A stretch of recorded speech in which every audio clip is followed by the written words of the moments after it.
It's Monday evening. ಮನೇಲಿ vegetable ಎಲ್ಲ ಖಾಲಿ ಆಗಿತ್ತು, ಹಾಗಾಗಿ ಆಫೀಸಿಂದನೇ ಬರುವಾಗಲೇ ವೆಜಿಟೇಬಲ್ ಎಲ್ಲ ತೊಗೊಂಡು ಬಂದಿದ್ದೆ. ತೊಗೊಂಡು ಬಂದಿರುವಂಥ ವೆಜಿಟೇಬಲ್ ಎಲ್ಲ ಇಲ್ಲಿ ಸ್ಟೋರೇಜ್ ಮಾಡಿ ಎತ್ತಿಟ್ಕೋತಾ ಇದ್ದೀನಿ.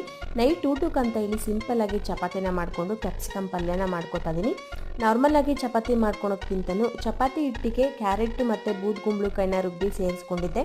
ಆರೋಗ್ಯಕ್ಕೂ ಕೂಡ ತುಂಬ ಒಳ್ಳೆಯದು. ಹಾಗಾಗಿ ಕ್ಯಾಪ್ಸಿಕಮ್ ಪಲ್ಯನ ನಾರ್ಮಲಾಗಿ ನೀವು ಹೇಗೆ ಒಗ್ಗರಣೆ ಮಾಡ್ಕೊತೀರಾ, ಈರುಳ್ಳಿ ಎಲ್ಲ ಸೇರಿಸ್ಕೊಂಡು ಆ ರೀತಿ ಒಗ್ಗರಣೆ ಮಾಡಿಕೊಂಡು ಸಣ್ಣದಾಗಿ ಕಟ್ ಮಾಡ್ಕೊಂಡಿರುವಂಥ ಕ್ಯಾಪ್ಸಿಕಮು ಮತ್ತು ಟೊಮೊಟೊ ಕೂಡ ಸೇರಿಸ್ಕೊಂಡು ಚೆನ್ನಾಗಿ ಫ್ರೈ ಮಾಡ್ಕೋಬೇಕು. ಆನಂತರ ಇದಕ್ಕೆ ಅಚ್ಕಾರದ ಪುಡಿ ಮತ್ತು ಸಾಂಬಾರಿಗೆ ಯೂಸ್ ಮಾಡುವಂಥ ಮಸಾಲೆ ಪುಡಿ ಕೂಡ ಸೇರಿಸ್ಕೊಂಡು ಅದರಲ್ಲಿ ಇರುವಂಥ ಹಸಿ ಸ್ಮೆಲ್ ಎಲ್ಲ ಹೋಗೋವರೆಗೂ ಚೆನ್ನಾಗಿ ಫ್ರೈ ಮಾಡಿಕೊಂಡು ಅದಾದ ನಂತರ ರುಚಿಗೆ ತಕ್ಕಷ್ಟು ಉಪ್ಪು ಕೂಡ ಹಾಕಿ ಚೆನ್ನಾಗಿ ಫ್ರೈ ಮಾಡ್ಕೊಬೇಕು. ಕೊನೆಯಲ್ಲಿ ಕೊತ್ತಂಬರಿ ಸೊಪ್ಪು ಮತ್ತು ತೆಂಗಿನಕಾಯಿ ತುರಿ ಕೂಡ ಸೇರಿಸ್ಕೊಂಡು ಚೆನ್ನಾಗಿ ಮಿಕ್ಸ್ ಮಾಡಿಕೊಂಡ್ರೆ ಕ್ಯಾಪ್ಸಿಕಮ್ ಪಲ್ಯ ರೆಡಿ ಆಗಿರುತ್ತೆ. ಕ್ಯಾಪ್ಸಿಕಮ್ ಪಲ್ಯ ಜೊತೆಗೆ ಚಪಾತಿ ಬೆಸ್ಟ್ ಕಾಂಬಿನೇಷನ್ ಕೂಡ. ಯಾರಿಗೆಲ್ಲ ಇಷ್ಟ ಆಗುತ್ತೆ ಅಂತ ಕಾಮೆಂಟ್ ಮಾಡಿ. ಇದಾಗಿತ್ತು ಇವತ್ತಿನ ಮಿನಿ ಬ್ಲಾಗ್. Thank you.